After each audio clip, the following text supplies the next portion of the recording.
ወይዘሮ ሜላት ሀናን ከቤታቸው አባረው ካስወጧት በኋላ እርግብ እናቴ አይዞሽ እያለች ታጽናናት ነበረ። እርግብም በፍርሃት አሁን ካሁን ማንነት የታወቀብኝ ትል ነበረ። እናም ወይዘሮ ሜላት እርግብን እያየች እሺ ያለቻት። ሚንትም እዛው ፎቶ የተቀበለው ልጅ ጋር ሂዶ እሺ ለምንድን ነው እየፈለከኝ አንተ ሲለው እኔ ምን ላድርግ እያስፈራራኝ እየደወለ ሲለው ማን ነው የሚደውለው? ቸምቱና የሚደውልልኝ እሱን የደወለው እያስፈራራኝ ነው ሲለው በጌታ አግኝቶክ ነው የሚያስፈራራክ ሲለው ስልክ እየደወለ እናም እንዴት ተምቹ እንዴት ያው መስቀልና ፎቶውን የሰጠኝ ልጅ ነው። ስለዚህ እና ለምን እንደሚያስቸግርህ ምንድን ነው? እኔ ምን አውቃለሁ? እኔ ያን ሁሉ ብር ወስጄ ሳስታቅፈው ችክ መሰልኩት ይመስል በየቀኑ እየደወለ ያስፈራራኛል። እና አሁን አንተ ፈርፍር ነው እንዴ? እንዴት ትፈራዋለህ ሲለው እንዴት አልፈራ? በቀደም እኮ አግኝቶኝ እንደ ገብስ ነው ያሸኝ ሲለኝ እንዴት እንደ ገብስ እንዳሸኝ ብታየው ሲለው አንተ ምን በእጅ በሱ ጨብጠ ነበር እንዴ? ወይኔ ብታየው ሳላስበው መጥቶ እኮ ይዞኝ ነው ይለዋል። እናም እሺ አሁን ምን ይሁን ነው የምትለው? እኔ አላውቅም ምንትዬ፣ ተስፋዬ ግን አንተ ነህ። እኔ አላውቅም ስልክህን አምጣው ሲለው ለምን እያለ እየፈራ በፍርሃት ሲለው እሺ አሁን አምጣ ብያለሁ አምጣ፣ እሺ አትቆጣኝ አለና ስልኩን ተቀበለው። ይኸውልህ ትሰማኛለህ አንተ ሙጃፊት፣ ይኸውልህ ከዚህ በኋላ ይሄ ተምቹ የሚባለው ልጅ ብታገኘው እደፋሃለሁ። ምን አደረኩ እኔ? ነግሬሃለሁ፣ ብታገኘው እደፋሃለሁ ብዬሃለሁ ሲለው ይኸውልህ እሺ እኔ እኮ እየፈለኩት እያገኘሁት አይደለም እሱ ፈልጎ እያገኘኝ ነው ሲለው አላቅልህም። ይኸውልህ ካገኘኸው ድጋሚ ግን ሳትነግረኝ ማደሪያን ትፈልጋለህ ይለዋል። እሺ ብሎ ይለያያሉ። ሲሄድ ስልኩን ይዞበት ስለሄደ እሺ ምንትዬ ስልኪቷን ይዛታላል ሲለው ስልኩን ከዚህ በኋላ አታገኘውም ይለዋል።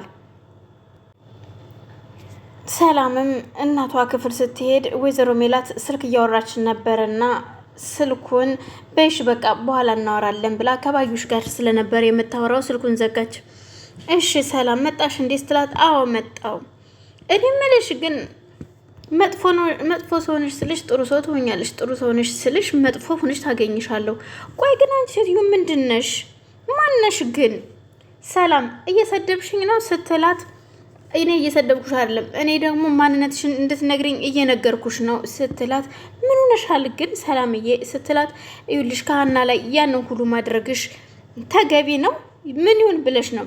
ምን የተለየ ነገር አደረግኩኝ ስትላት ቆይ አንቺ ያን አባት በሞትና በመዳን ላይ መካከል ሆነው እየተጣጣሩ ያለ እንዴት ነው እርዳታሽን የምታቆሚው? ትላታለች። መብቴ መሰለኝ ስትል ወይዘሮ ሜላትም ትመልስላታለች። ከዛም ሰላምም ከተቀመጠችበት ብድግ አለችና ቆይ አንቺ ምንድን የሚያመጻድቅሽ ስትላት ምን ብላ ብድግ ስትል ወይዘሮ ሜላት ባክሽን አንቺ ተይ እንጂ ባክሽ ምን ያመጻድቅሻል በገንዘብ ስትላት አንቺ እናትሽ እኮ ነኝ ስትላት አርግድሌ እናቴ ነሽ እንዴ ወይ ትላታለች። ከዛም በመሃል እርግብ በር ከፍታ ትመጣለች።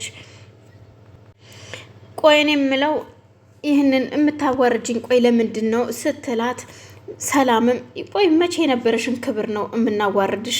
የትኛው ክብርሽ ነው ስትላት እርግብም አንቺ እናቴን እንዴት ነው የምትናገሪያት ስትል ትመጣለች። አንቺ ደግሞ ማነሽ እንዴ እናቴ እንዴት ነው የምትናገሪያት ትላታለች። አሁን ደግማ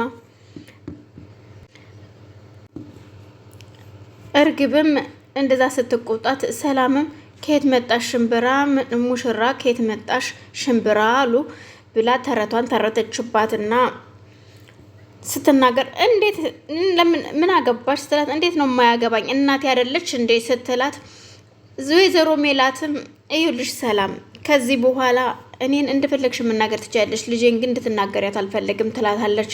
ሰላምን ብድግ ብላ አሃ ድሮም አውቄው ነበረ ስትል ምኑን ያወቅሽው?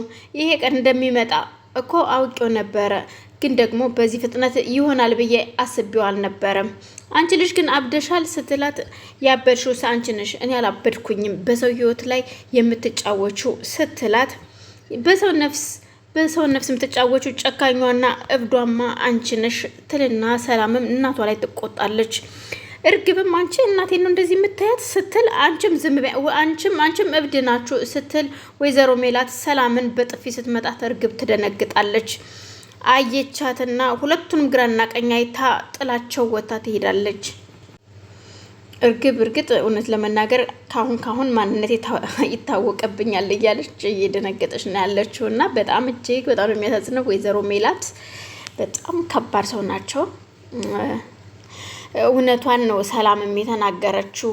ሰላም በነበረችበት ሰላም በታመመችበት ጊዜ ሀና ብዙ መስዋዕት ከፍላላታለች። ግን በዚህ ሰዓት ደካማ ጎኗን ተጠቅማ ነው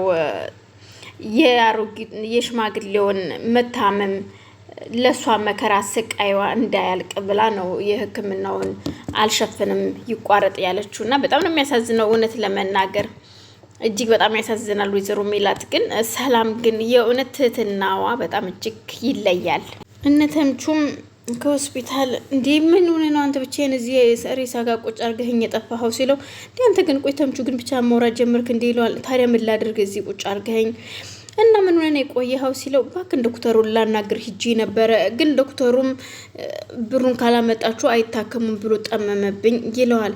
ቆይ ግን ምን ያክል ነው ብሩ ሲለው ባለፈው ሀና 200 ምናምን ሺህ ብር ነው ብላኛለች ሲለው አንተ በስማን በጣም ብዙ ነው ከየት ነው የሚመጣው እና ደህናውን ሰውዬ እንደዚህ ቆላልፈው ወዴት ነው ይዘነው የምንወጣው ሲል ተምቹም ይናገራል። ብቻ እንደምንም ብለን ፋዘርን ማሳከም ይኖርብናል ተምቹ ሲለው እኮሽ እንዴት አድርገን ነው ማሳከም የምንችለው በጣም ብዙ ብር እኮ ነው እድሜ ልካችንን ሞከርን ብር ከየት ይመጣል ሲለው እጅግ በጣም ያዝንና ጆሮም ቁጭ ይላል። ተምቹም ግራ ተገባ። ግን ከየትም ብለን ገንዘብ ማምጣት አለብን ይለዋል ጆሮ ለተምቹ። አላቅም ብለው ሁለቱም ጭንቀት ውስጥ ይገባሉ። ወይ ካልሆን ሲል እንስረቅ እንዳትለኝ ሲለው እንደዚህ እየሆኑ ታዲያ ዝም ብለን ነው ባከና ጉርጻ ጻድቃ ትጫወት ጆሮ ሲለው ተምቹ የእውነት ሰርቀን ብናሳከማቸው የመጭ ነው የሚያዝኑብን ሲለው ጭራሽ ቢያዝኑብን አይሻልም እንዴት ነው ታዲያ ምንድነው ሲል ጆሮም እጅግ በጣም ተጨንቋል። ሀናም ከዛ ልምምጧ በኋላ ስትመጣ አሴር ቁጭ ብሎ ነበር። አሴር ብቻህን ቁጭ አድርጌ ጠፋራል ስል ጠፋሽ እኮ ሀና ምን ላድርግ አባዬ እንደዚህ ሆኖ እኮ ማየት ከበደኝና ነው የጠፋሁት ስትለው ጧት ግን አስቀየምኩ አይደለ ስትለው በፍጹም አላስቀመሽኝም አባትህ ቢሆን ምናምን ብዬ ነበር ያስቀየምኩ ስትለው በፍጹም እኔ አላልኩም አላስቀየምሽኝም ሻንዬ አባቴ እኮ ላንተም አባትህ ነው ስትለው ትክክል ነሽ ይላታል። እውነት ተምቹና ሀና እጅግ በጣም እየተረዳት ቢሆን አሴር ነው የእውነት ለመናገር ማለት ነው ሀናን እያበረታታት እያጽናን ሀና አንቺ በጣም ጎበዝና ጠንካራ ልጅ ነሽ አይዞሽ እሺ ምንም ብትናገሪ አንቺ ሰውን አታስቀይሚም ብሎ የሚመክራት የሚያጽናናት ንጹህ ወንድሟ እሱ ብቻ ነው ያለውና በጣም ደስ ይላል።